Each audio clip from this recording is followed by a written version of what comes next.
People always ask me why I left my husband after 42 years of marriage. They ask it with their eyes wide, their voices soft, like they're afraid the answer might break them too. They lean in close and whisper, "What happened, Grace? What did he do?" And I always tell them the same thing. He didn't do anything. That was the problem. They don't understand. I can see the confusion on their faces, the way their eyebrows scrunch together like they're trying to solve a puzzle with missing pieces.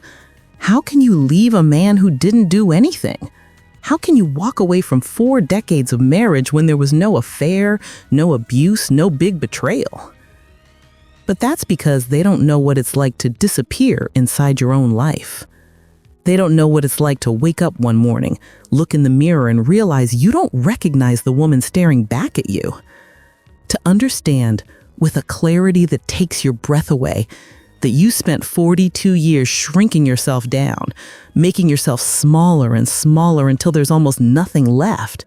That's what happened to me. I didn't leave because I hated my husband. I left because I finally loved myself enough to stay. Let me explain that, because I know it sounds backwards. I know it sounds like something from one of those self-help books they sell at the grocery store checkout, all pretty words and empty promises. But it's the truth. For 42 years, I stayed in a marriage that was slowly suffocating me. Not because Robert was cruel, he wasn't. Not because he hit me or cheated on me or drank too much, he didn't. But because he never really saw me. Because I spent 4 decades being his wife, his helper, his support system, and somewhere along the way, I forgot how to be Grace. The day I left, I was 71 years old. I had finally forgiven Robert for all the years of being overlooked, all the years of coming second, all the years of feeling invisible in my own home. And then I packed 2 suitcases, walked out the front door, and never looked back. People think forgiveness means staying.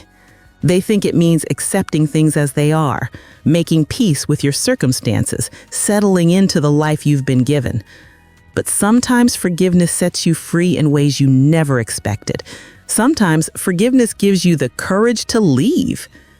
I need to take you back to the beginning so you can understand how I ended up in a marriage that looked perfect from the outside, but felt so empty on the inside. My name is Grace Eleanor Thompson. Well, that's my name now.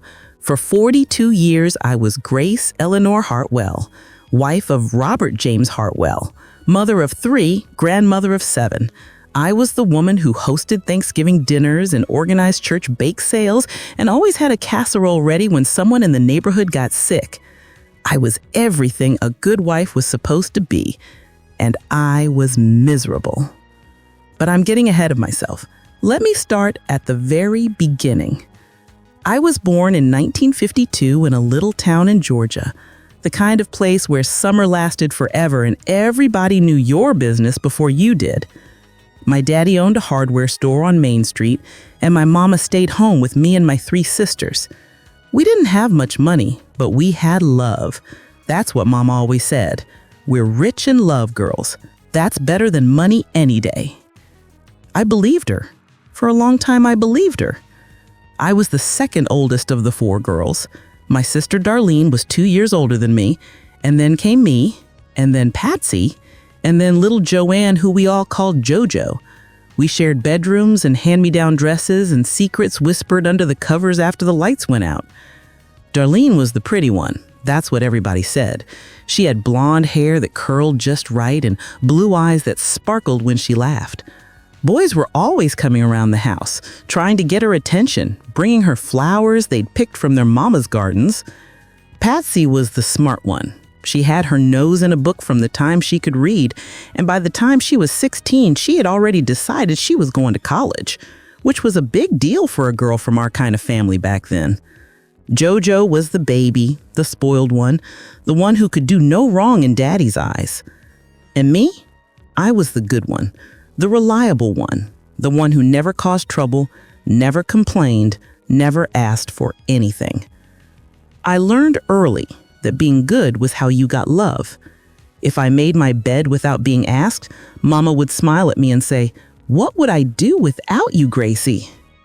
If I helped Daddy in the garden, he'd put his big hand on my head and say, "You're my little helper, aren't you, sweetheart?" So I kept being good. I kept being helpful. I kept making myself useful so that people would need me, would want me around, would love me. It worked. At least I thought it worked.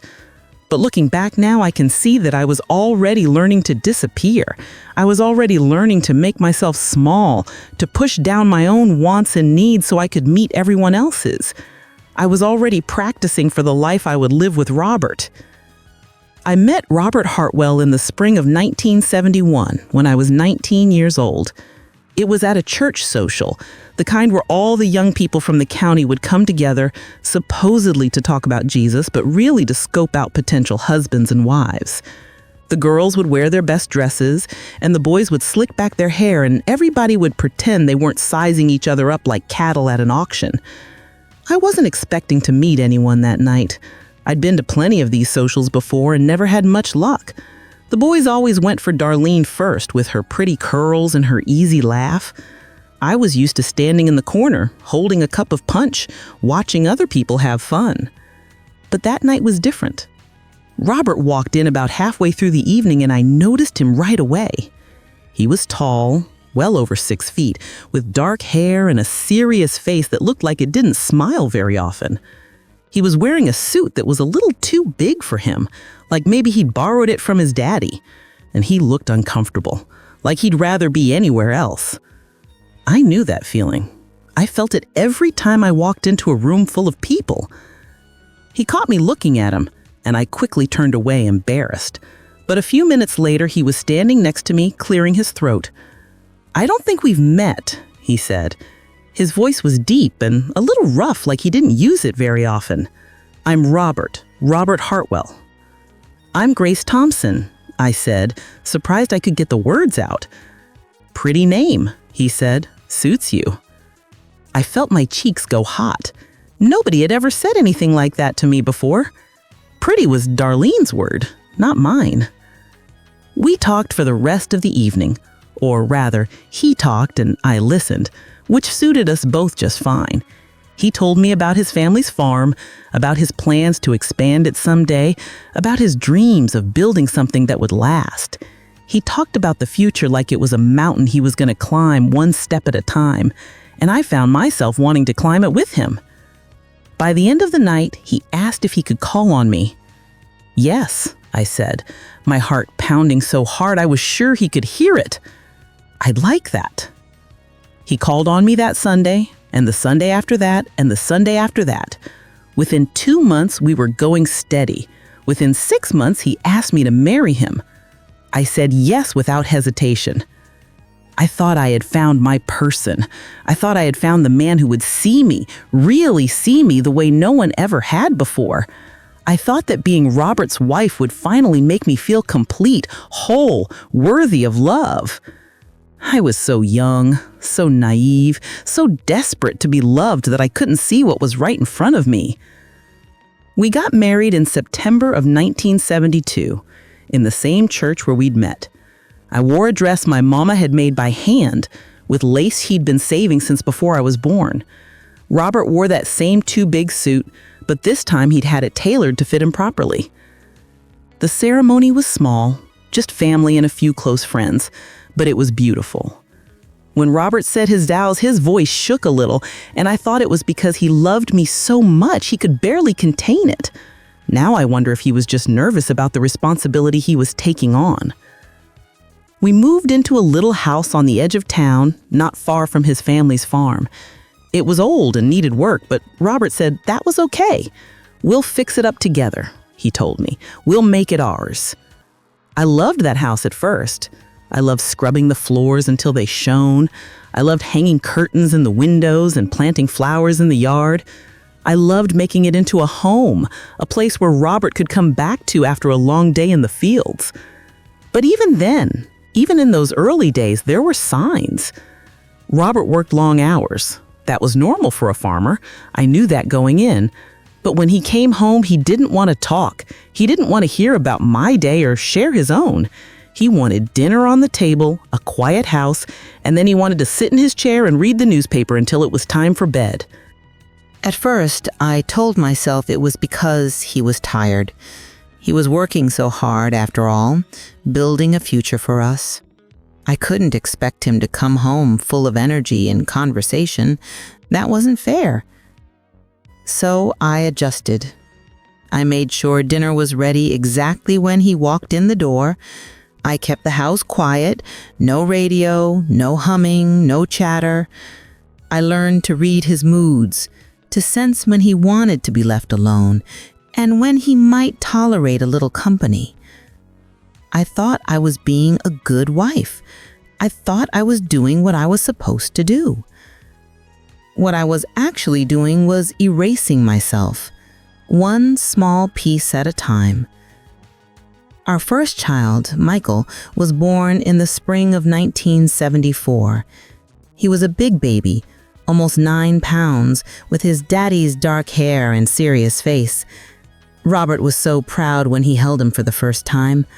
"My son," he kept saying, "my son." I watched him with that baby, and I felt a warmth spread through my chest. This is what it's all about, I thought. This is what I was made for. For a while, things were better. Robert came home earlier to see the baby. He smiled more. He even talked to me sometimes, asking about Michael's day, what he'd eaten, whether he'd slept well. I thought having children would fix everything. I thought it would bring us closer, make Robert see me as more than just the woman who kept his house clean and his dinner warm. But as Michael got older, as the novelty of fatherhood wore off, things went back to the way they'd been. Robert worked, I kept house. We lived parallel lives under the same roof, rarely touching, rarely connecting. Our daughter Caroline came along in 1976, and then our youngest, Thomas, in 1979. 3 children in 5 years. My days were a blur of diapers and feedings and laundry and cooking. I was so tired I could barely see straight, but I didn't complain. Complaining wasn't what good wives did. Robert provided for us. That was his job. He worked the farm, brought home money, kept a roof over our heads. My job was everything else. The children, the house, the meals, the emotional labor that nobody ever talked about but everybody expected. And I did it. I did it all. Without asking for help, without asking for recognition, without asking for anything at all. Because that's who I was. Good old Grace. Reliable Grace. Grace who never made waves, never caused problems, never demanded anything for herself.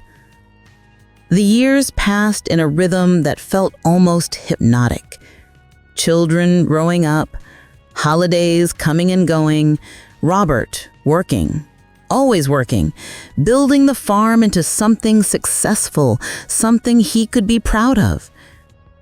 And me? I was there. Always there. Cooking, cleaning, driving kids to school and soccer practice and piano lessons, helping with homework, soothing nightmares, mending clothes and broken hearts. I was good at it. I was very, very good at it. But nobody ever asked if I was happy. Not Robert. Not my children, not my mama or my sisters or the ladies from church who told me what a wonderful wife and mother I was. And I never told them the truth. I never said, actually, I'm not happy. Actually, I feel like I'm drowning. Actually, I can't remember the last time someone asked me what I wanted instead of what I could do for them. I just smiled and said thank you and went back to my endless list of tasks. That was my life for 42 years. 42 years of being good. 42 years of putting everyone else first. 42 years of shrinking and shrinking until I almost didn't exist at all. I need to tell you about the moments. The small moments that added up over the years, like drops of water wearing away a stone. There was the time, early in our marriage, when I told Robert I wanted to take a painting class at the community center. I'd always loved art, used to sketch in a little notebook when I was a girl, and I thought it might be nice to have something that was just mine. Robert looked at me like I'd said I wanted to fly to the moon. "A painting class?" he repeated. "What do you need that for?" "I just thought it might be nice," I said. "Something to do." "You've got plenty to do," he said. "The house, the garden, church on Sundays. You don't need to be running off to some class." That was the end of it. I never brought it up again. There was the time, years later, when I mentioned that I'd like to visit my sister Patsy, who had moved to California. We hadn't seen each other in almost 5 years, and I missed her terribly. "California?" Robert said. "That's all the way across the country. Who's going to take care of things here while you're gone?" "It would just be for a week," I said. "I'm sure we could manage." "We can't afford it." He cut me off. "Not right now. Maybe someday." Someday never came. Patsy died of a stroke in 2015, and I never made it to California. Never saw her house, or met her grandchildren, or sat with her on the porch she had always talked about. I still think about that.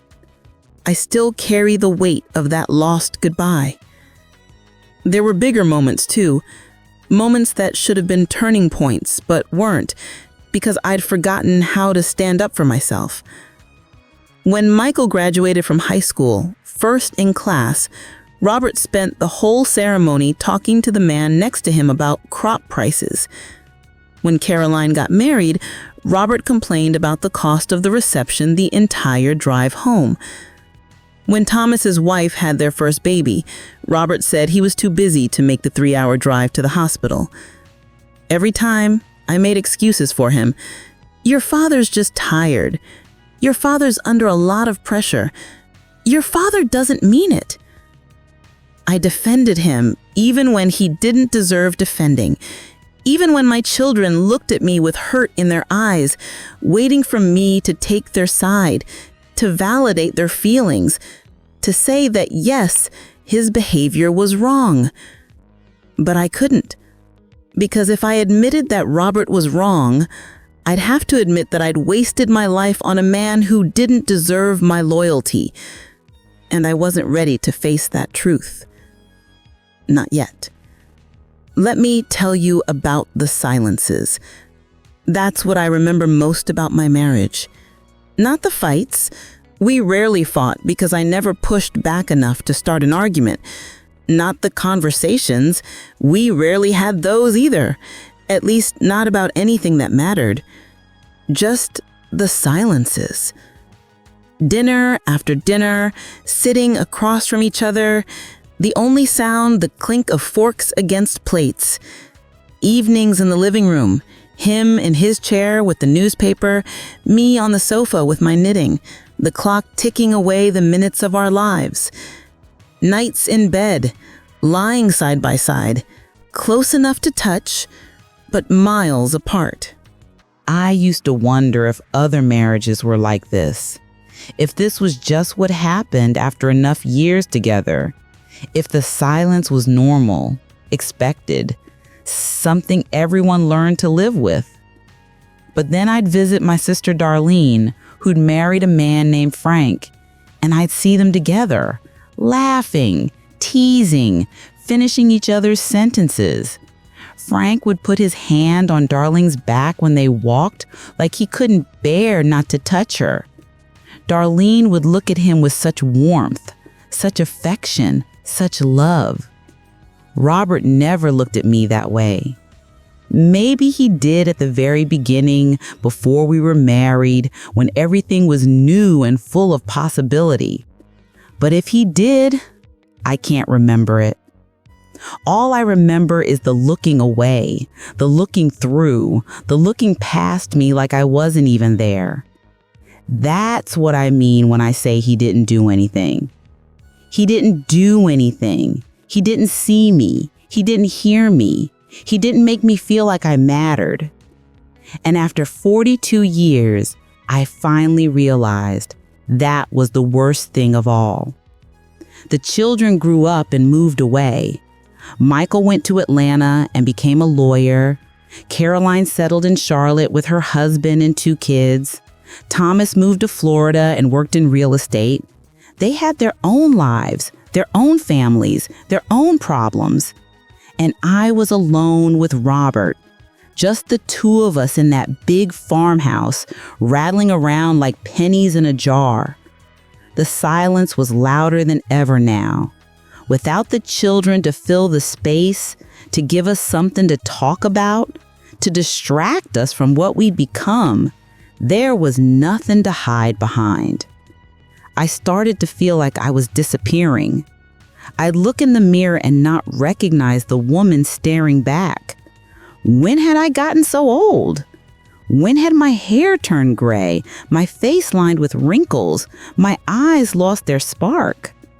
I'd try to remember who I used to be, the girl who sketched in notebooks, who dreamed of seeing the world, who thought life was full of possibilities. And I couldn't find her. She was gone, buried under decades of duty and silence and self-erasure. I was 70 years old, and I didn't know who I was anymore. That's when everything started to change. The change started so small I almost didn't notice it. It was a Tuesday in March, one of those gray days where the sky can't decide if it wants to rain or not. I was standing at the kitchen sink, washing the breakfast dishes, looking out the window at the bare trees in the backyard. Robert had already gone out to the barn. At 73, he still insisted on doing the farm work himself, even though we'd sold off most of the land years ago. I was scrubbing a coffee cup, the same cup Robert had used every morning for 30 years. And suddenly I stopped, just stopped, my hands in the soapy water, staring at nothing. A thought came into my head, clear as a bell. Is this it? 3 words, that's all, but they hit me like a truck. Is this it? Is this what the rest of my life is gonna look like? Standing at this sink, washing these dishes, waiting for a man who's never going to see me? I stood there for a long time, my hands going wrinkled in the water, that question echoing in my mind. Is this it? I didn't have an answer, not yet, but the question wouldn't leave me alone. That night, I couldn't sleep. I lay in bed next to Robert, listening to his breathing, deep and even like it always was. He fell asleep the minute his head hit the pillow every night, another thing that had always bothered me, though I'd never said so. I'd lie there for hours sometimes, my mind spinning, while he slept peacefully beside me, completely unaware. I found myself thinking about all the things I'd given up over the years. The painting class, the trip to see Patsy, the dreams I had as a young woman before Robert, before marriage, before I learned that being a good wife meant becoming invisible. What would my life have looked like if I'd made different choices? It was a dangerous thought, the kind of thought that could unravel everything if I let it. So I pushed it away the way I always did, and eventually I fell into a restless sleep. But the thought came back. It kept coming back, day after day, week after week. What if? I started noticing things I'd ignored for years. The way Robert talked over me at dinner, like my words didn't matter. The way he made decisions without asking my opinion, what car to buy, where to go for our anniversary, whether to have the grandchildren over for Christmas. The way he'd walk into a room I'd just cleaned and track mud across the floor without even noticing. Small things, tiny things, the kind of things that don't seem like much on their own but add up over a lifetime. I noticed too the way he looked at me, or rather the way he didn't look at me. His eyes would slide right past me like I was part of the furniture, like I was the lamp in the corner or the clock on the wall, something that had always been there, something he didn't really see anymore. Had he ever seen me? Had he ever looked at me the way Frank looked at Darlene? I couldn't remember, and that scared me more than anything. One afternoon in April, I was cleaning out the attic. I don't know what made me do it. We'd lived in that house for over 40 years, and the attic was full of boxes we hadn't opened in decades. Normally, I avoided going up there. The stairs were steep and my knees weren't what they used to be. But that day, something pulled me up those stairs. Some instinct I couldn't name.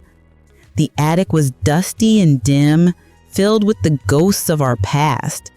Baby clothes the children had outgrown, Christmas decorations we never used anymore, old furniture that was too broken to keep but too sentimental to throw away. And in the corner, underneath a stack of Robert's old farming magazines, I found a box with my name on it. My heart started beating faster as I knelt down and lifted the lid. Inside were pieces of a life I'd almost forgotten.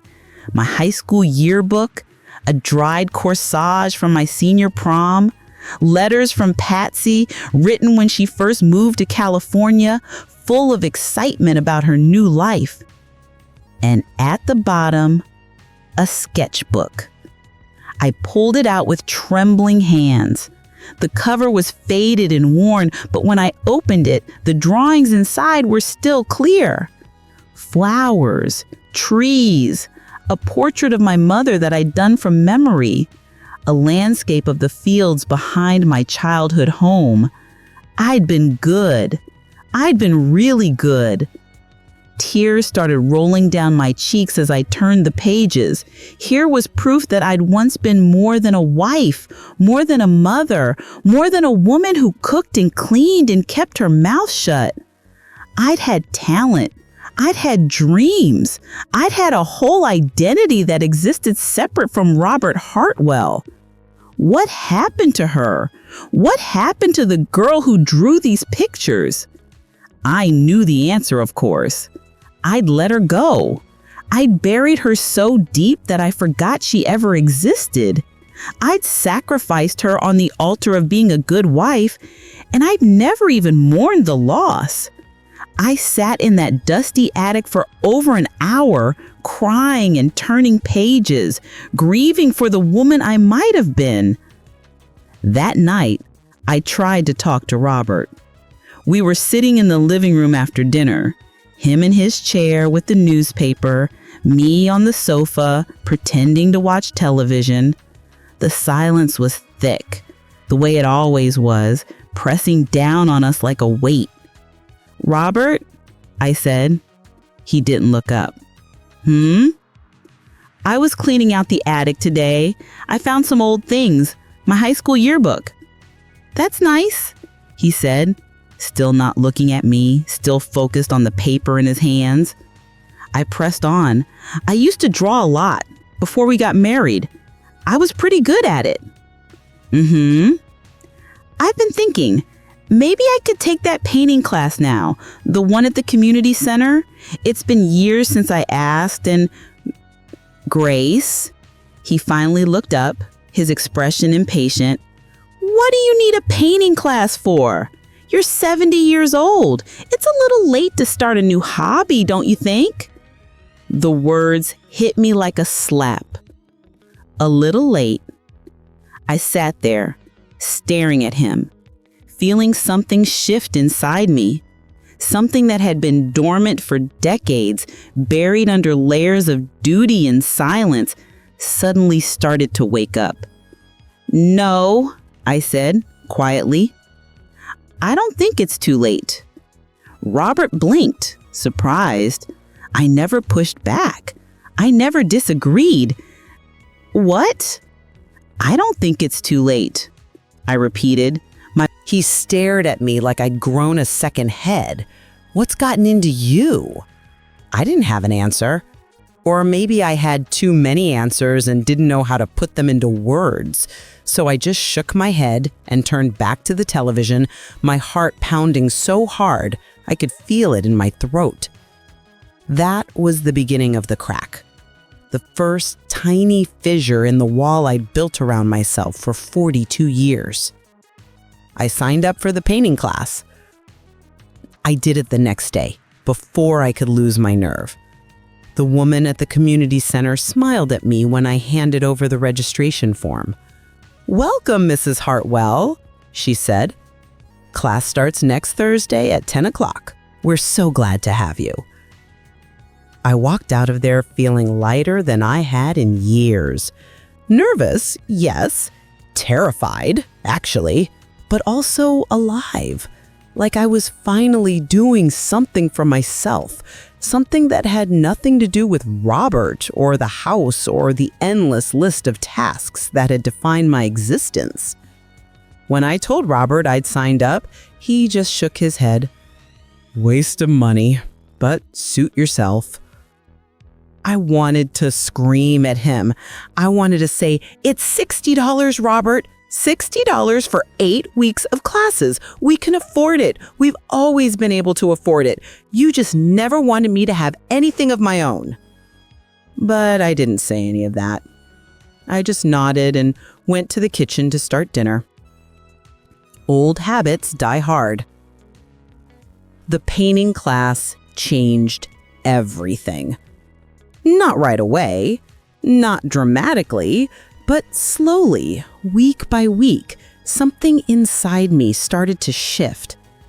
The teacher was a woman named Harriet, about my age, with silver hair she wore in a long braid down her back. She'd been an art teacher at the high school for 30 years before retiring, and now she taught these community classes for the joy of it. "Art isn't about being perfect," she told us on the first day. "It's about expressing what's inside you. It's about seeing the world and showing others what you see." I looked around at my classmates, mostly women my age, with a few younger ones mixed in, and I felt a flutter of hope. Maybe it wasn't too late. Maybe there was still time to find the girl who used to sketch in notebooks, who saw beauty everywhere she looked, who believed life was full of possibilities. I started painting. At first, I was terrible. My hands were stiff and clumsy after decades of disuse, and I couldn't make the brush do what I wanted it to do. But Harriet was patient, encouraging, always finding something to praise, even in my worst efforts. "Look at this color," she'd say, pointing to a streak of blue that was supposed to be sky but looked more like a bruise. "You have such an instinct for depth. Keep going, Grace. Keep pushing." So I kept going. I kept pushing. And slowly, week by week, something started to happen. I started to see again. The world that had gone gray and flat over the years began to come back into focus. I noticed the way the light filtered through the kitchen window in the morning, casting golden squares on the floor. I noticed the purple shadows under the trees at dusk. I noticed the 1,000 shades of green in the spring leaves, each one different, each one beautiful. I started carrying a little notebook with me, sketching things when Robert wasn't looking. A bird on a fence, the curve of a teacup, my own hand wrinkled and spotted with age, but still capable of creating something beautiful. I was waking up. And the more I woke up, the harder it became to stay asleep. Robert didn't notice my change. Or if he did, he didn't say anything. He didn't ask about my paintings. He didn't want to see what I was working on. When I mentioned something Harriet had taught us, his eyes glazed over and he changed the subject. It hurt. It still hurt, even after all these years.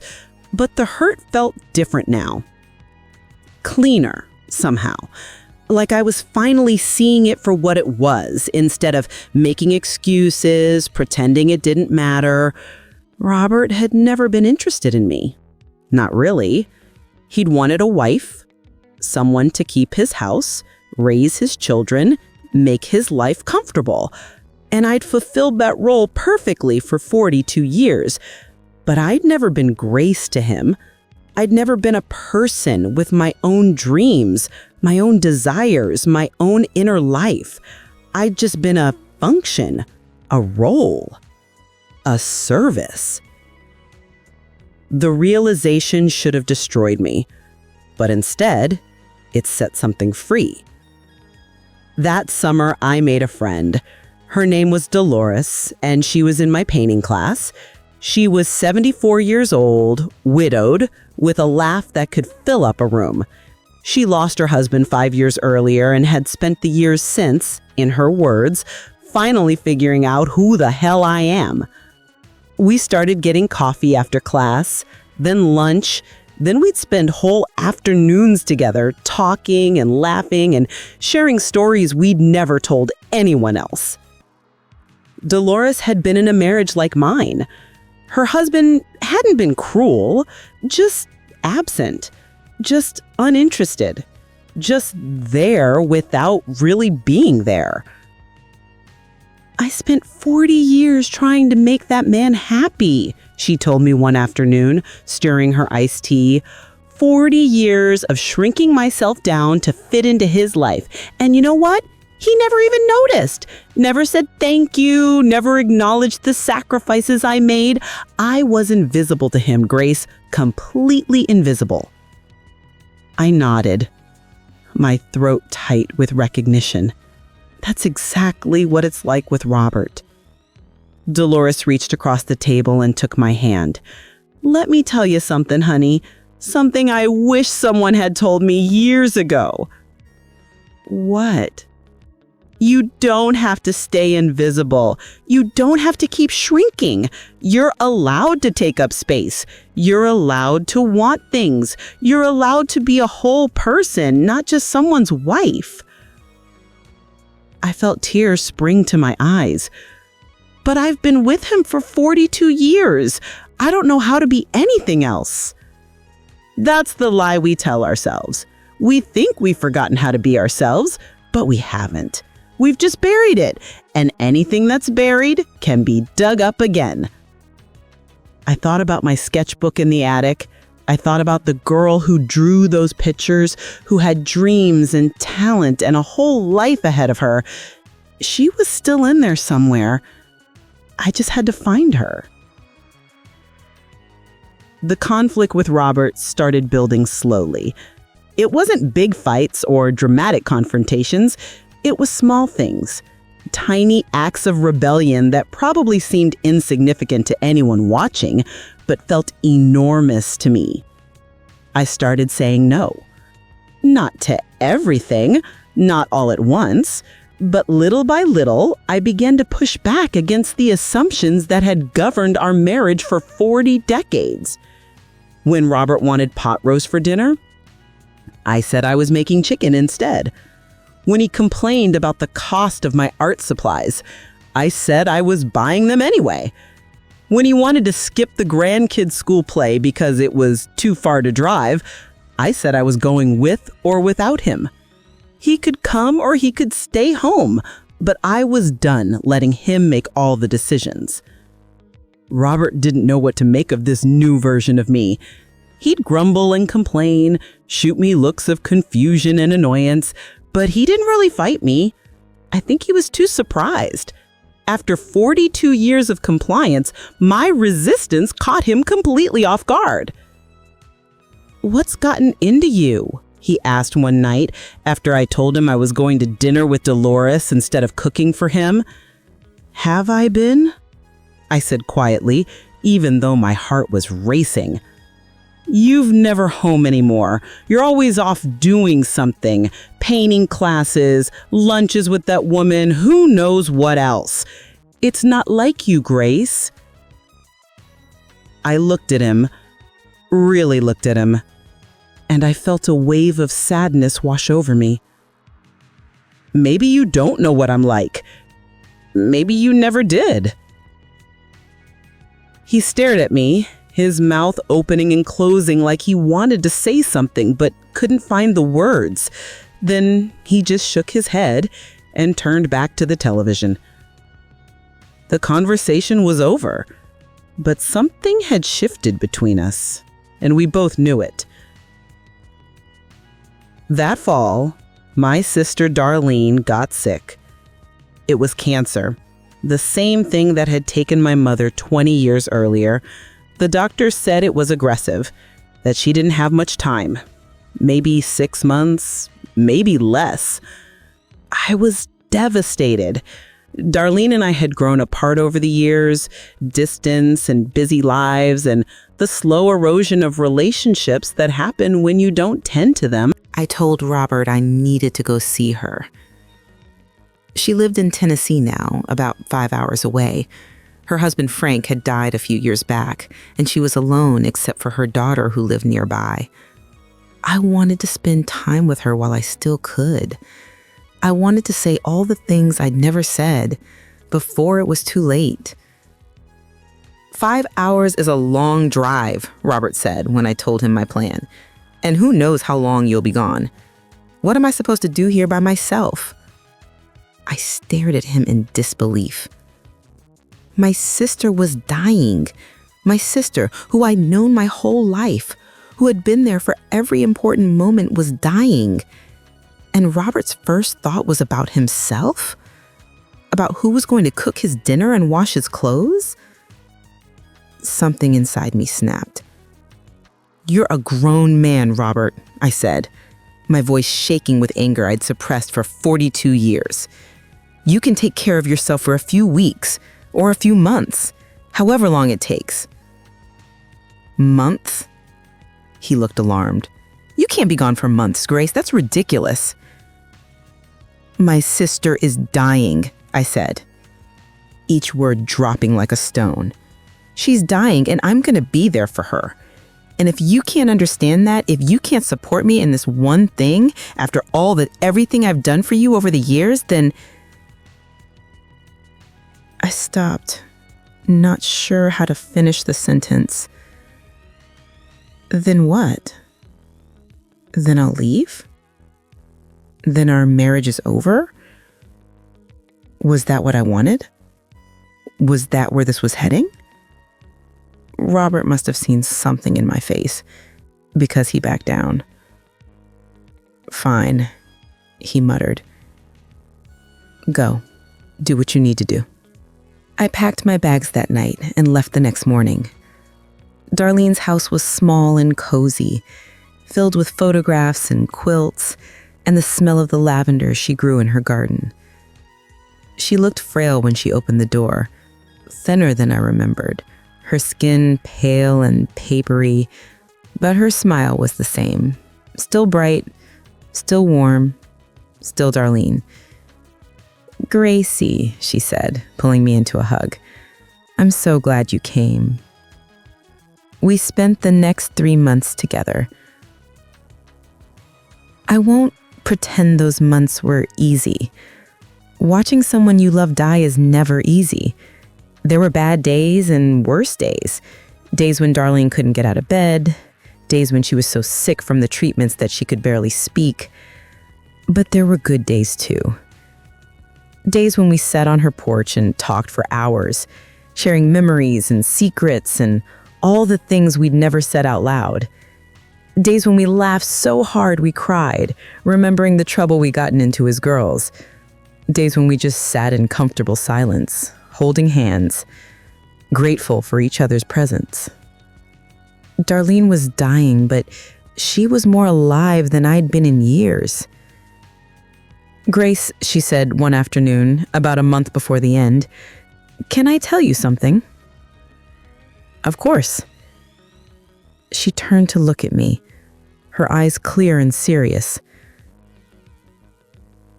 "I'm worried about you." "About me? Darlene, you're the one who's sick." "I know, but I'll be gone soon.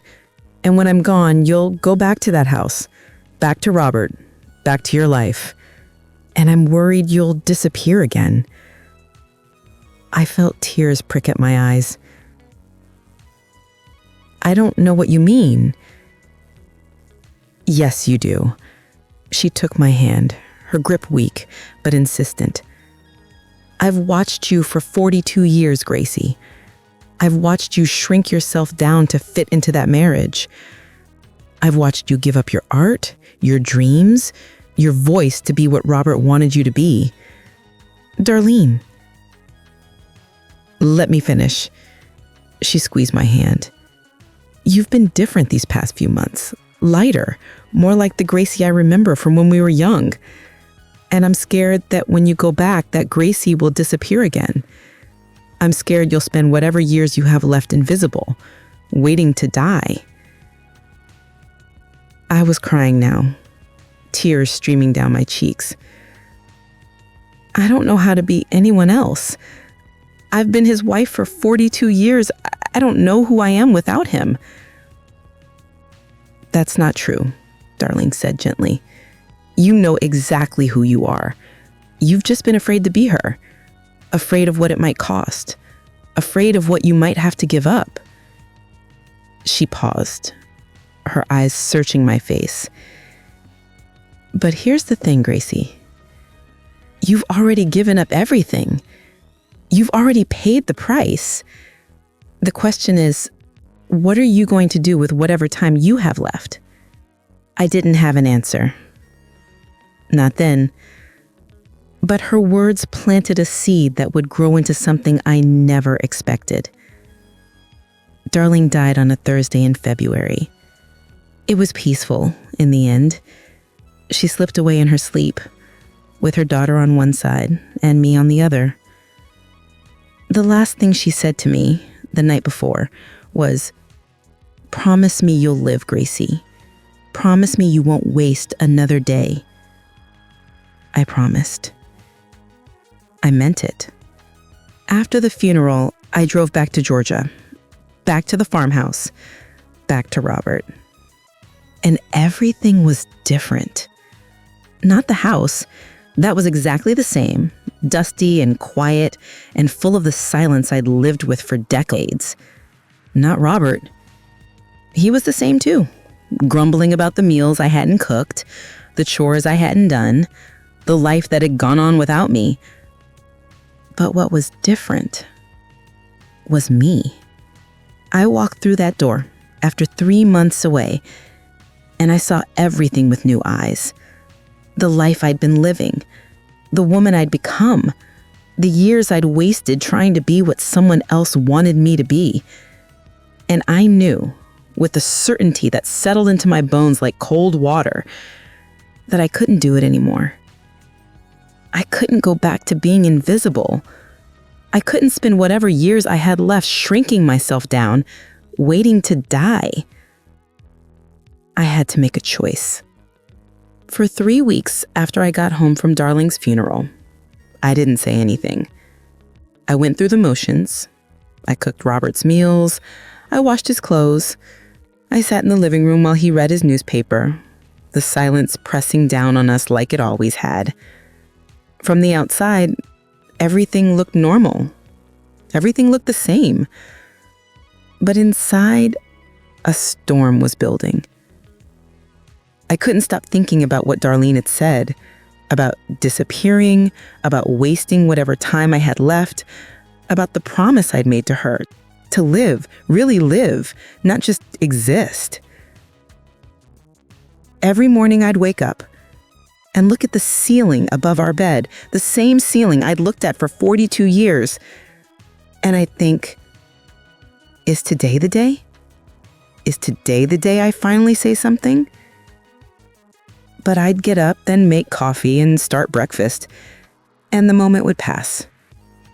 The words would stay stuck in my throat, unspoken, like they always had. Old habits die hard. I already told you that.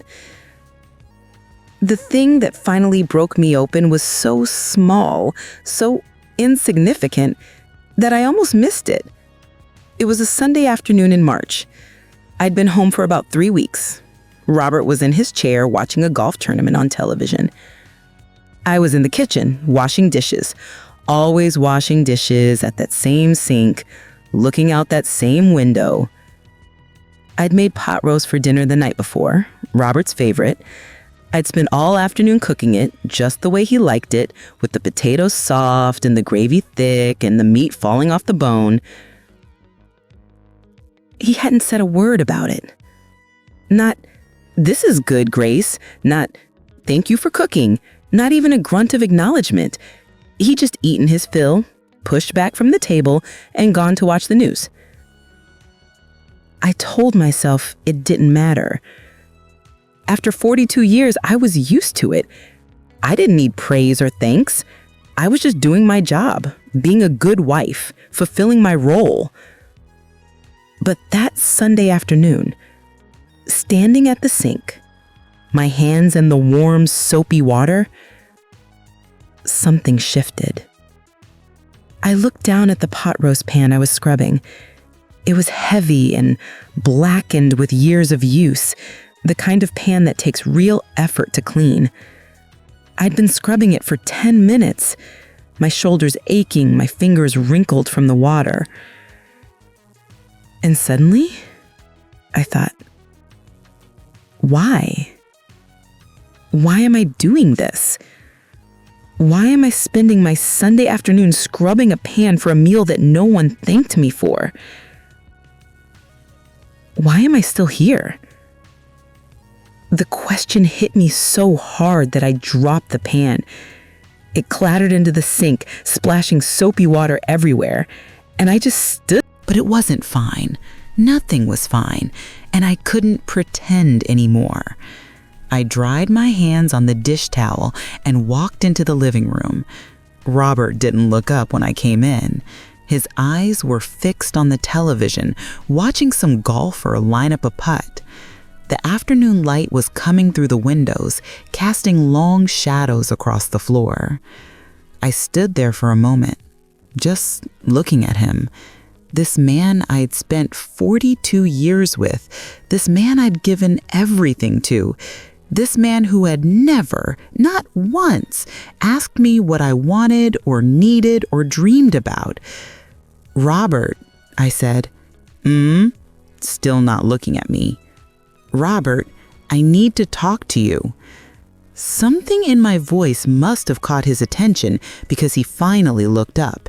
His eyebrows drew together in that familiar expression of impatience, like I was bothering him, like whatever I had to say couldn't possibly be as important as his golf tournament. "Can it wait?" he asked. "This is almost over."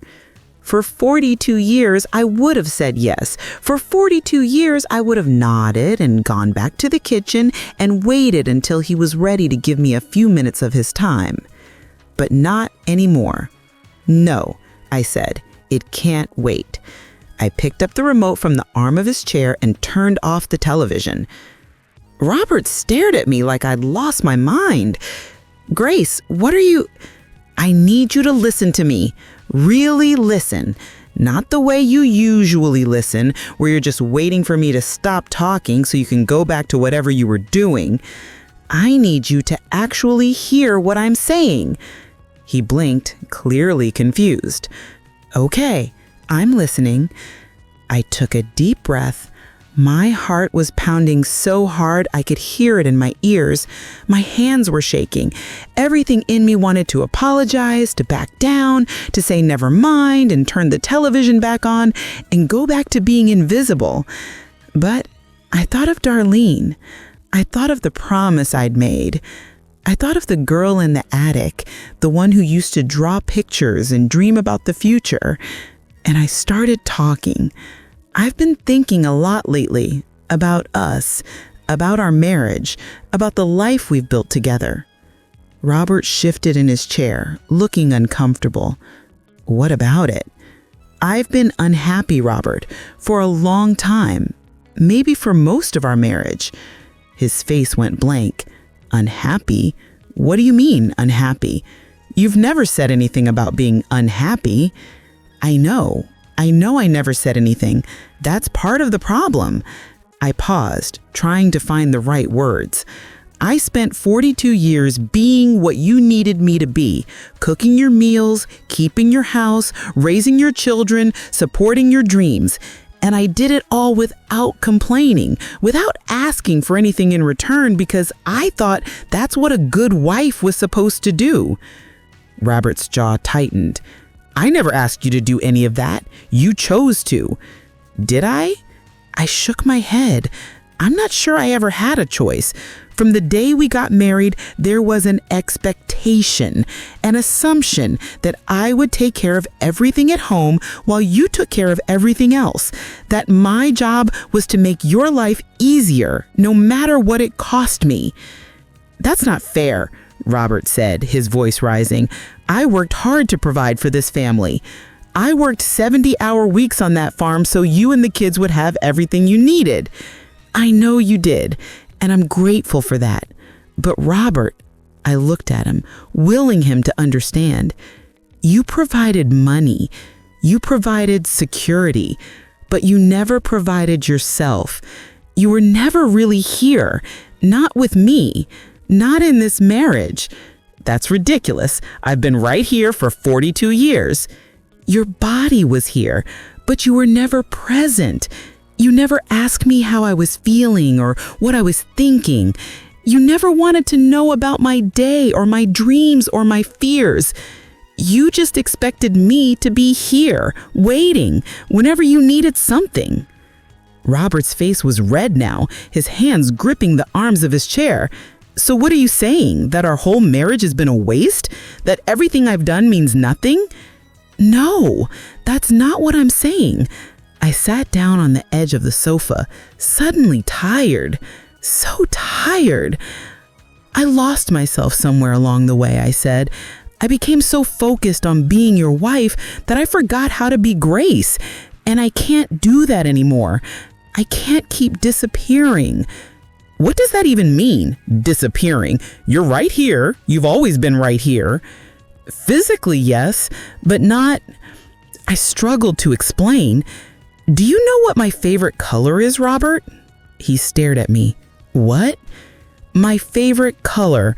After 42 years of marriage, do you know what it is? Silence. His mouth opened, then closed. He didn't know.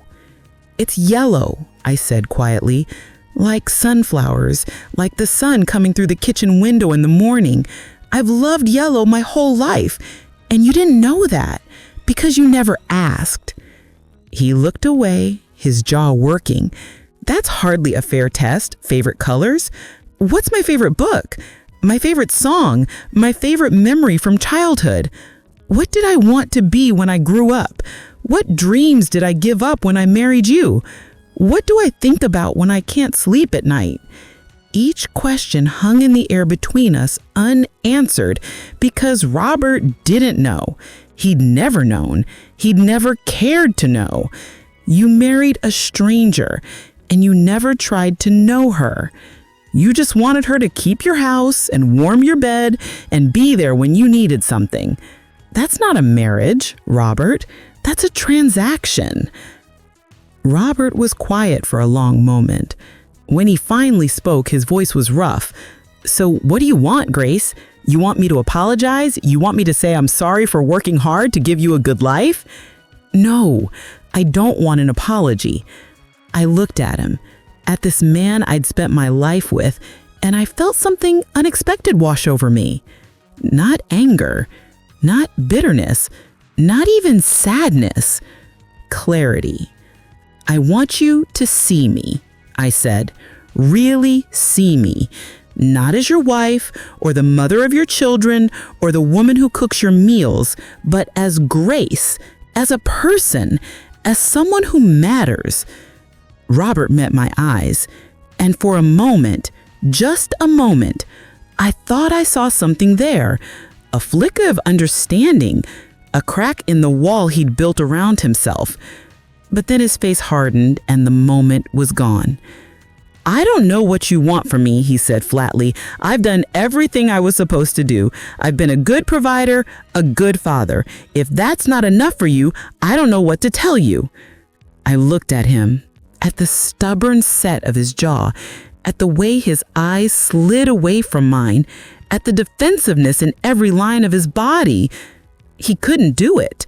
He couldn't see me. He didn't know how. And in that moment, I finally understood something I'd been fighting for months. It wasn't his fault. Not really. Robert was the product of his generation, his upbringing, his own limited understanding of what love and marriage were supposed to look like. He'd done what he thought he was supposed to do. He'd followed the script he'd been given. The problem wasn't that he was a bad man. The problem was that we wanted different things. We always had. And no amount of talking or explaining or crying was going to change that. I couldn't make him see me. I couldn't force him to understand.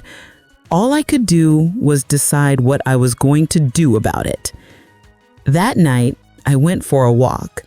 The sun was setting, painting the sky in shades of orange and pink and gold. The air was cool and smelt like spring, new grass and budding trees and the promise of warmer days to come. I walked down the long dirt driveway, past the barn where Robert spent his days, past the fields we'd sold off years ago, now owned by strangers. I walked until I reached the old oak tree at the edge of the property, the one that had been there since before we bought the place. I sat down beneath that tree and cried. Not angry tears, not bitter tears, just tears of grief for all the years I'd lost, all the dreams I'd given up, all the parts of myself I'd buried so deep I'd almost forgotten they existed.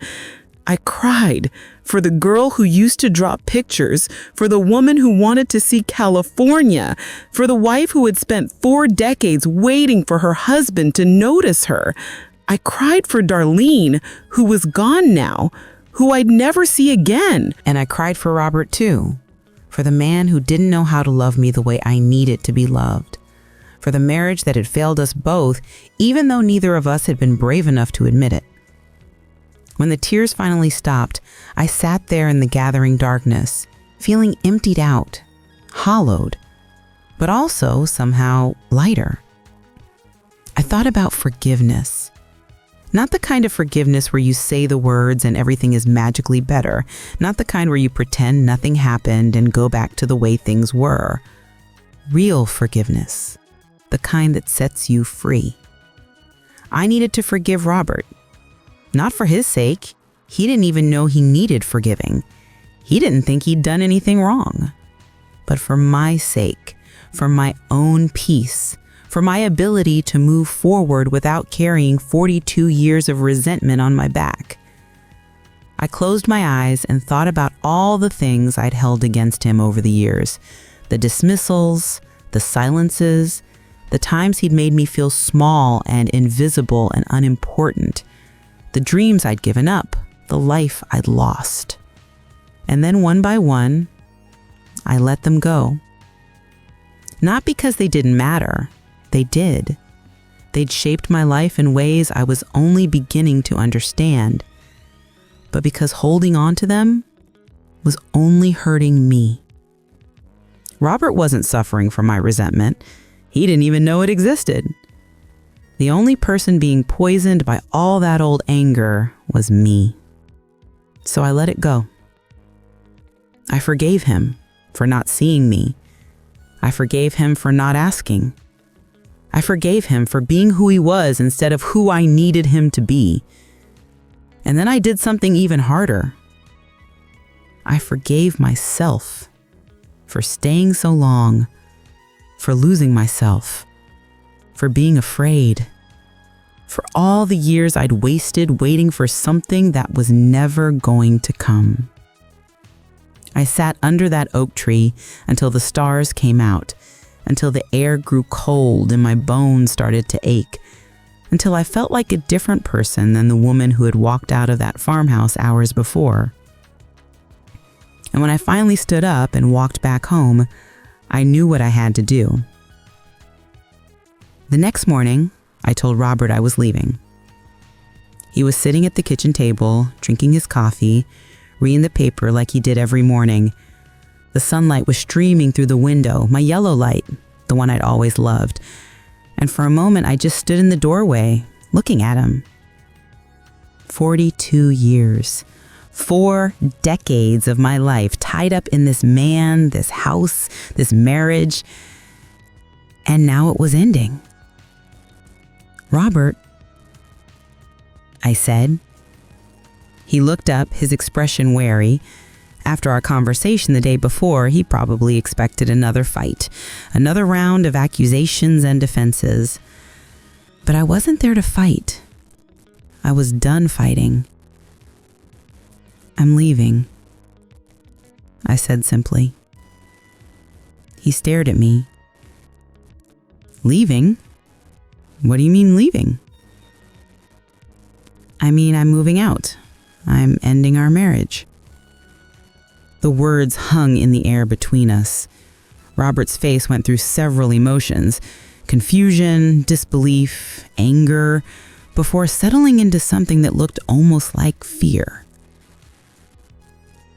"You can't be serious. After 42 years, you're just gonna walk out?" "Yes, I am." "But why?" "Because of what you said yesterday? Because I don't know your favorite color? That's ridiculous, Grace. That's not a reason to end a marriage." "You're right. It's not just about that." I pulled out a chair and sat down across from him. "It's about everything. It's about 42 years of feeling invisible. 42 years of putting myself last. 42 years of waiting for something that was never going to come." "What were you waiting for?"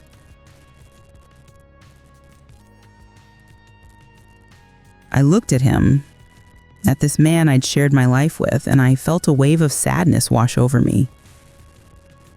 "You," I said softly. "I was waiting for you to see me, to want to know me, to love me for who I am instead of what I could do for you."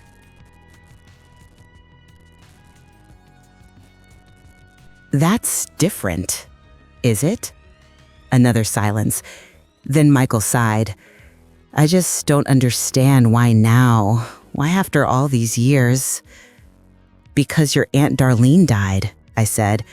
"And before she died, she made me promise to really live, not just exist, not just go through the motions, but live. And I can't do that with your father. I've tried. For 42 years I've tried, but some things just aren't meant to be." Michael didn't say anything for a long time. When he finally spoke, his voice was softer. "Are you happy, Mom? In your new place?" I thought about my little apartment, about the creaky floors and the clanking radiator and the view of the garden, about the freedom and the hope and the sense of possibility that filled me every time I woke up. "Yes," I said, "I really am." "Okay." He sighed again. "I don't completely understand, but if you're happy, I guess that's what matters." "Thank you, sweetheart. That means more than you know." Caroline was harder. She came to visit a week after I moved out, driving up from Charlotte with a casserole and a worried expression. She walked into my apartment, looked around at the small rooms and sparse furniture, and burst into tears. "Oh, Mama," she said, pulling me into a hug. "What happened? What went wrong?" I helped my daughter, patting her back the way I used to when she was a little girl. "Nothing went wrong, sweetheart. Something finally went right." She pulled back, wiping her eyes. "But you and Daddy, you've been together forever. I thought you were happy." "Did you?" I asked gently. "Did you really think that?" Caroline opened her mouth, then closed it again. I saw something flicker across her face. Recognition, maybe, or memory. I guess I never really thought about it," she admitted. "You were just always there, together. I assumed that meant you were happy. That's what I assumed too, for a long time. But there's a difference between being together and being happy. And your father and I, we were together, but I don't think either of us was really happy. Caroline sat down on my small sofa, her casserole forgotten on the kitchen counter. What was wrong, Mama? What was missing? I sat down beside her and took her hand. Connection, I said. Real connection. Your father and I lived in the same house, slept in the same bed, raised the same children, but we never really knew each other. He never asked about my dreams or my fears or what made me happy, and I never demanded that he ask. I just disappeared, a little bit at a time, until there was almost nothing left. Caroline's eyes filled with tears again. Oh, Mama, I had no idea. How could you? I never told anyone. I barely admitted it to myself. But when Aunt Darlene died, something changed. I realized that I didn't want to spend whatever time I have left being invisible. I wanted to matter. I wanted to be seen. And Daddy couldn't do that? He tried. In the end, he tried, but it was too late. Too much had been lost. Too much had been buried. I shook my head sadly. Some things can't be fixed, sweetheart. Some things can only be let go. Caroline was quiet for a long moment. Then she said something that surprised me. I think I understand, Mama, more than I want to admit. I looked at her closely. What do you mean? She hesitated, then said, Sometimes I feel invisible too with Richard. He works so much, and when he's home, he's on his phone or watching TV or playing golf. We live in the same house, but I feel like I barely see him. My heart ached for her. Have you talked to him about it? No. I keep thinking it'll get better, that things will change when the kids are older, when work slows down, when... She trailed off, shaking her head. That's what you did, isn't it? Keep waiting for things to get better? Yes, I said quietly. That's exactly what I did. For 42 years. Caroline looked at me with new eyes. I don't want to wait that long, Mama. Then don't. I took both her hands in mine. Talk to him, Caroline. Tell him how you feel.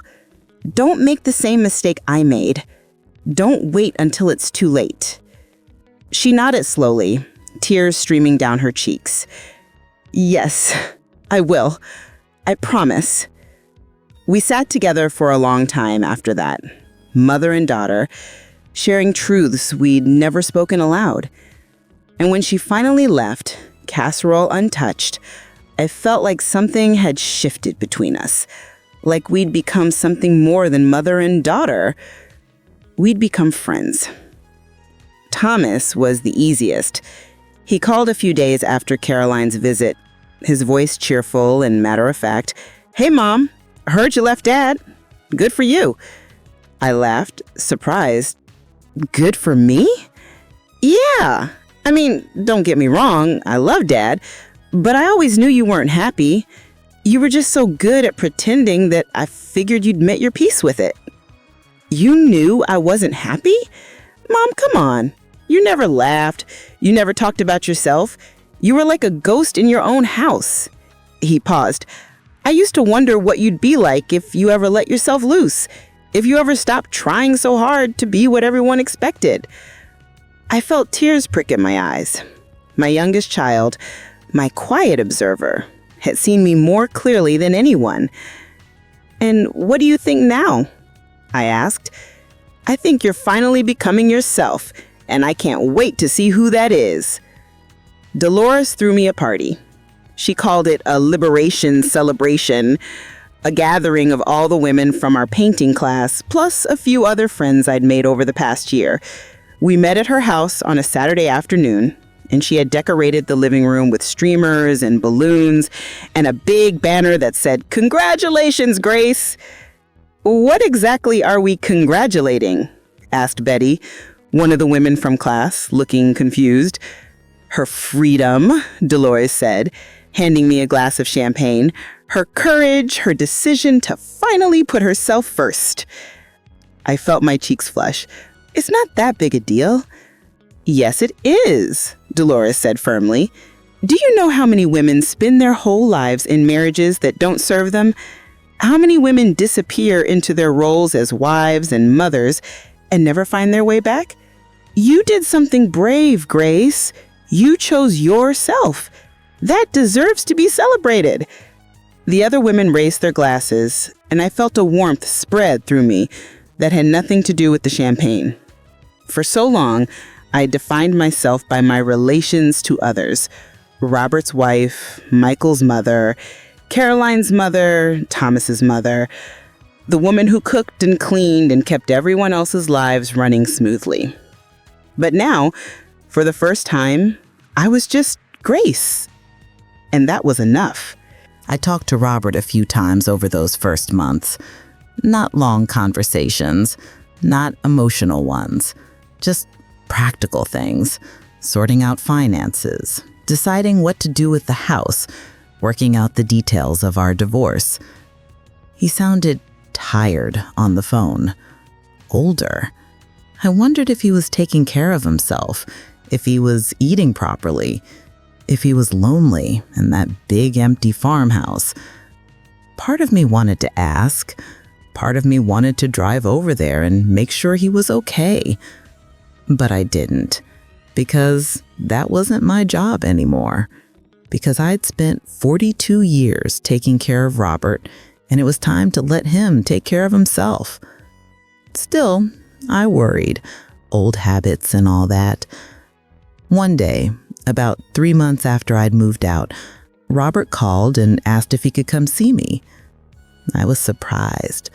We'd agreed to communicate through lawyers for most things, to keep the distance we both needed. But something in his voice made me say yes.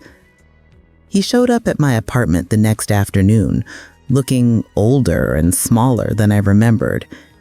He stood in my doorway, hat in his hands, looking around at my small space like he'd never seen anything like it. "Can I come in?" he asked. Of course. He sat down on my little sofa, perching on the edge like he was afraid to get too comfortable. I sat across from him in the armchair I'd bought at a thrift store, waiting. For a long moment, he didn't say anything. Then he cleared his throat. "I've been doing a lot of thinking," he said, "since you left. About what you said, about how I never saw you." I nodded, but didn't speak. I didn't understand it at first.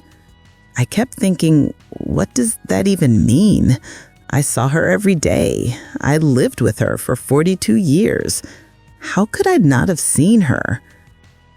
He looked up at me, and I saw something in his eyes I'd never seen before. Vulnerability, uncertainty, fear. But then I started remembering things, little things like how I never asked about your painting class, or how I'd forget your birthday and you'd never say anything, or how you'd try to tell me about your day and I'd just grunt and go back to my newspaper. He shook your head slowly. I was a terrible husband, wasn't I? The question hung in the air between us. A year ago, I would have rushed to reassure him, to minimize his fault, to make him feel better. But I was done with that. You weren't terrible, I said carefully. You were just absent. You were there physically, but you weren't present. You didn't engage with me as a person. You just expected me to be there, like a piece of furniture. Useful, but not interesting. Robert flinched like I'd slapped him, but he didn't argue. "I'm sorry," he said quietly. "I know that doesn't change anything. I know it's too late, but I needed you to know that I understand now what I did wrong, what I should have done differently." I looked at this man I'd spent my life with, this man who never seen me, who never known me, who was only now, at 73 years old, beginning to understand what he'd lost. And I felt compassion. Not love. Not anymore. The love I'd once felt for Robert had faded years ago, worn away by decades of neglect. What was left was something quieter, gentler, an acceptance of who he was and who he'd never been able to be. "I appreciate you saying that," I said. "It means a lot." "Does it change anything?" he asked, a flicker of hope in his eyes. "No," I said gently. "It doesn't. I've already moved on, Robert. I'm not angry anymore. I've forgiven you. I forgave you before I even left. But I can't go back. I won't go back." He nodded slowly, the hope fading from his eyes. I figured as much, but I had to try. "I know." We sat in silence for a while. Not the heavy, suffocating silence of our marriage, but something different, something almost peaceful. "Are you happy?" he asked finally, "in your new life?" "Yes, I really am."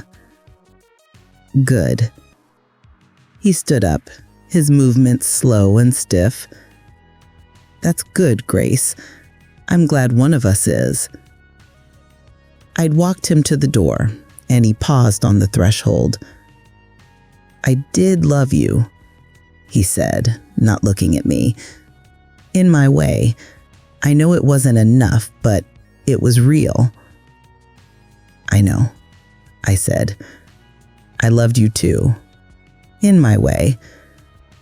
He nodded once, then walked out.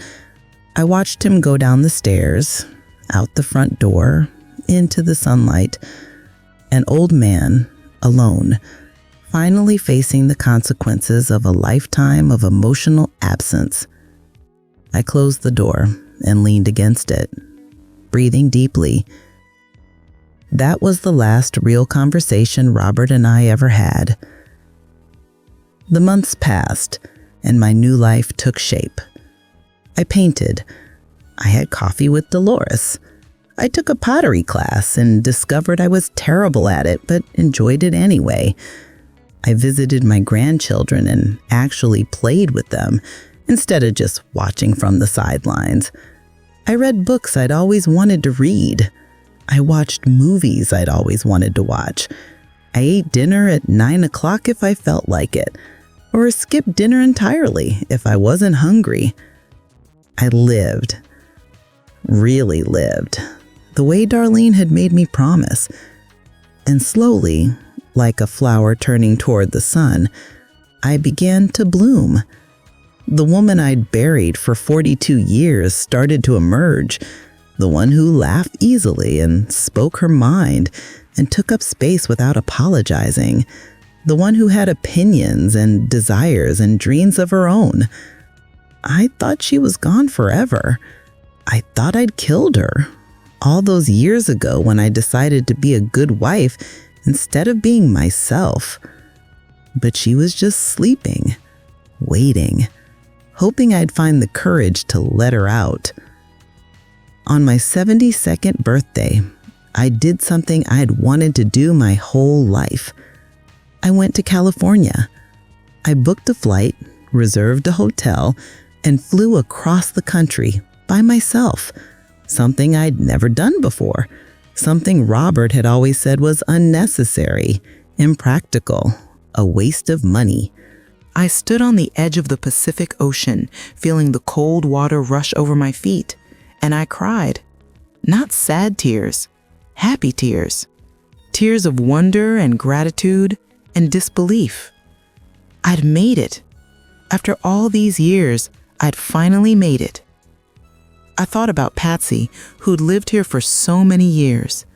I thought about all the visits I'd planned but never taken, all the phone calls I'd made but kept too short, all the things I'd meant to say but never did. I wish she could have been there with me. I wish I could have seen her house, met her grandchildren, sat on the porch she'd always talked about. But she was gone, and wishing wouldn't bring her back. All I could do was honor her memory by living the life she'd never gotten to live, by being present, by being brave, by being fully, unapologetically myself. Robert died 6 months ago. Heart attack. Quick and sudden, the way he would have wanted. He was out in the barn, working on something, still working, still keeping busy, even at 76. And his heart just stopped. Michael called to tell me. His voice was tight, controlled, the way it gets when he's trying not to feel too much. "Mom," he said, "Dad's gone." I sat down on my little sofa, the phone pressed to my ear, and I didn't know what to feel. Grief? Yes, there was grief. Not for the marriage we'd had, but for the marriage we could have had. For the man Robert might have been if he'd known how to open up, to connect, to see the people around him instead of just going through the motions. Relief? Yes, there was relief too. Relief that his suffering was over. Because I knew he'd been suffering, alone in that big farmhouse, finally understanding what he'd lost. Sadness? Yes. Sadness for the waste of it all. 42 years of two people living side by side, but never really touching. So much time, so much potential, all of it gone. But mostly what I felt was peace. Our story was over. Whatever we'd been to each other, whatever we'd meant or failed to mean, it was finished now. He was at rest, and so, in a way, was I. I went to the funeral. It was held at the same church where we'd gotten married all those years ago. The same pews, the same stained glass windows, the same wooden cross hanging above the altar. 53 years had passed since I'd walked down that aisle as a hopeful young bride, but it felt like yesterday and a lifetime ago.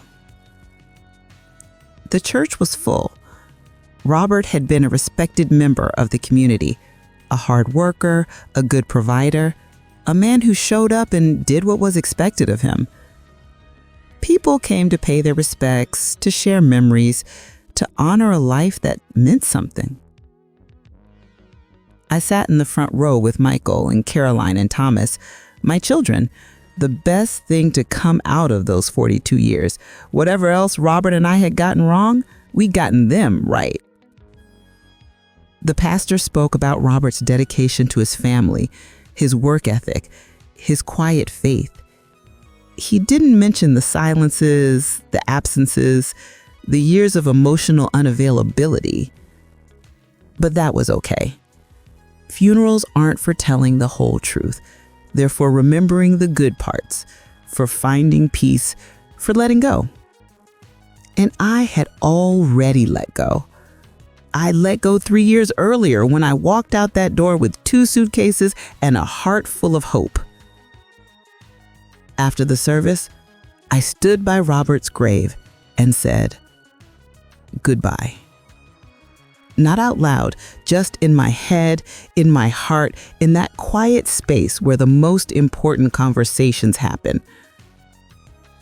Goodbye, Robert. Thank you for the children. Thank you for the years. Thank you for doing the best you could, even if your best wasn't what I needed. I forgive you.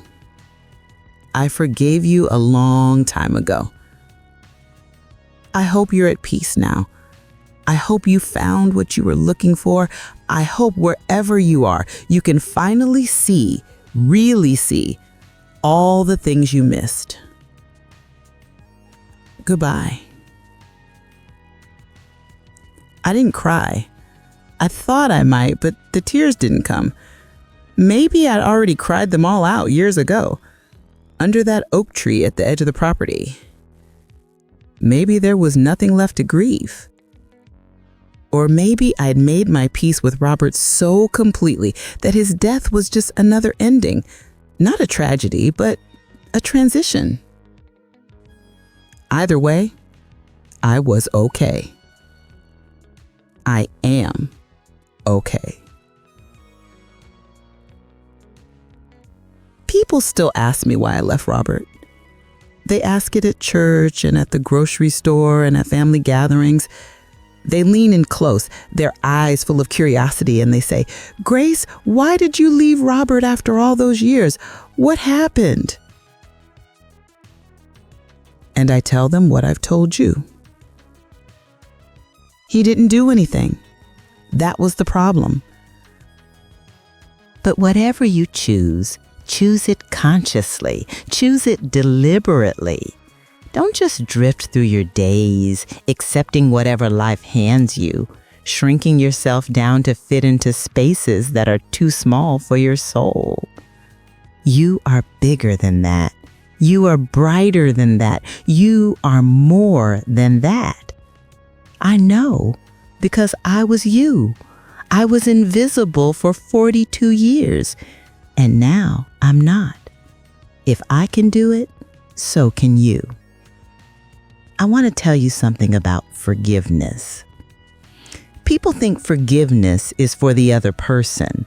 They think it's about letting them off the hook, excusing their behavior, saying what they did was okay. But that's not what forgiveness is. Not really. Forgiveness is for you.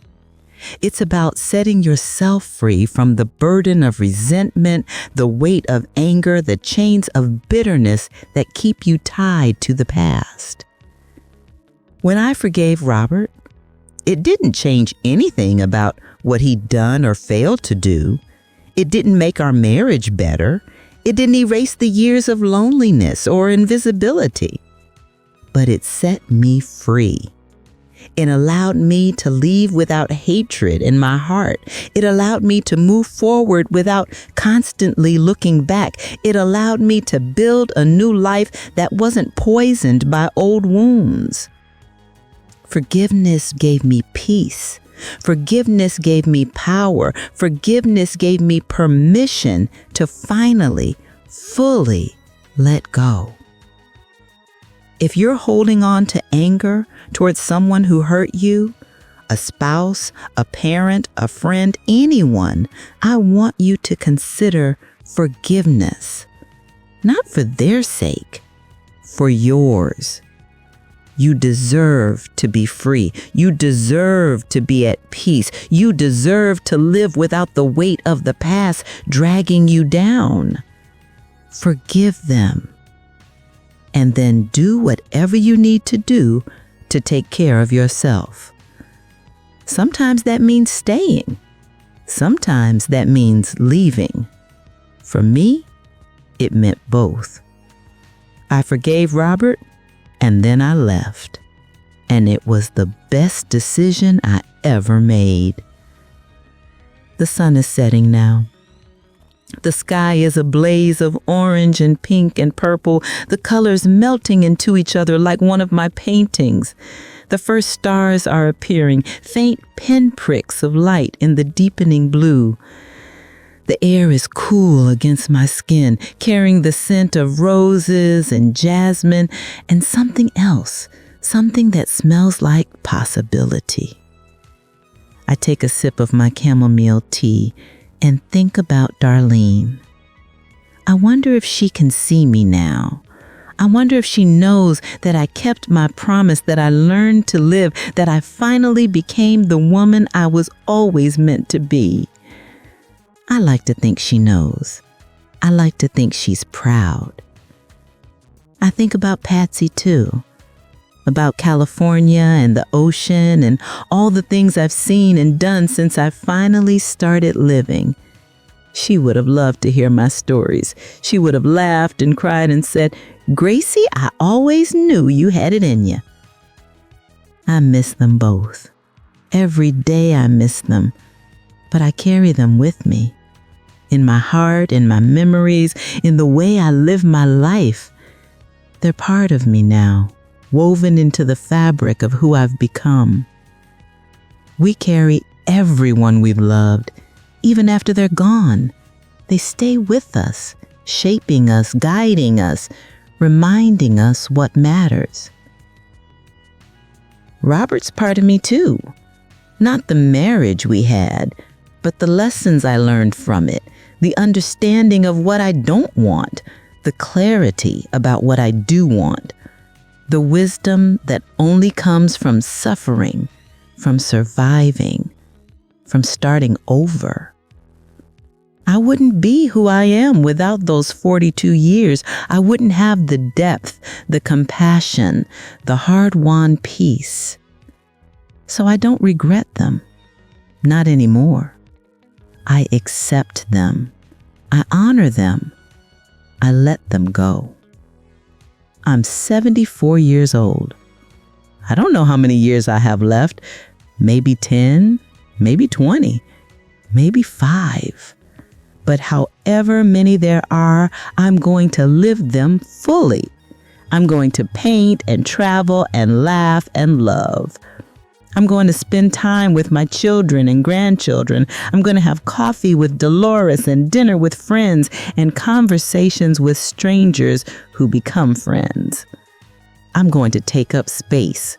I'm going to have opinions. I'm going to matter. I'm going to be Grace. Not Grace the wife, not Grace the mother, not Grace the woman who disappeared. Just Grace.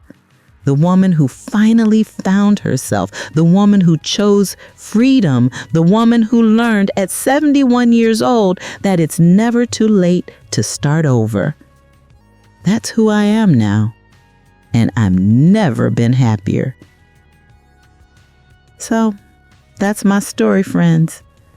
The story of how I finally forgave my husband, and then I left. I hope it touched your heart. I hope it made you think. I hope it reminded you that you matter, that you deserve to be seen, that you're never too old to change your life.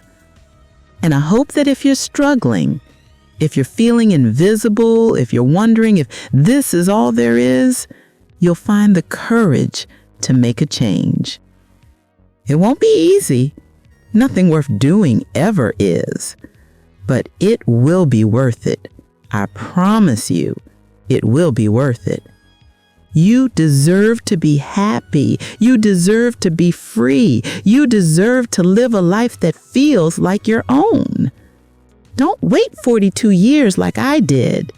Start now. Start today. The world is waiting for you to show up. The real you. The you that's been hiding, shrinking, disappearing. Let her out. She's beautiful. She's powerful. She's been waiting for you to notice her. And when you finally do, when you finally see yourself the way you deserve to be seen, everything will change. I promise you. Now, friends, I want to hear from you. Have you ever felt invisible in your own life? Have you ever lost yourself in a relationship, a job, a role that didn't fit? Have you ever found the courage to start over even when it seemed impossible? Tell me in the comments. Share your story. Let's carry each other's burdens the way we're meant to do. And if this story touched your heart, if it made you feel less alone, I hope you'll share it with someone who needs to hear it. A friend who's struggling, a sister who's lost herself, a mother who's forgotten who she used to be. We're all in this together, every single one of us. Until next time, take care of yourselves, take care of each other, and remember, it's never too late to become who you were always meant to be. This is Real Auntie May signing out. Tell me in the comments, what story should I share next?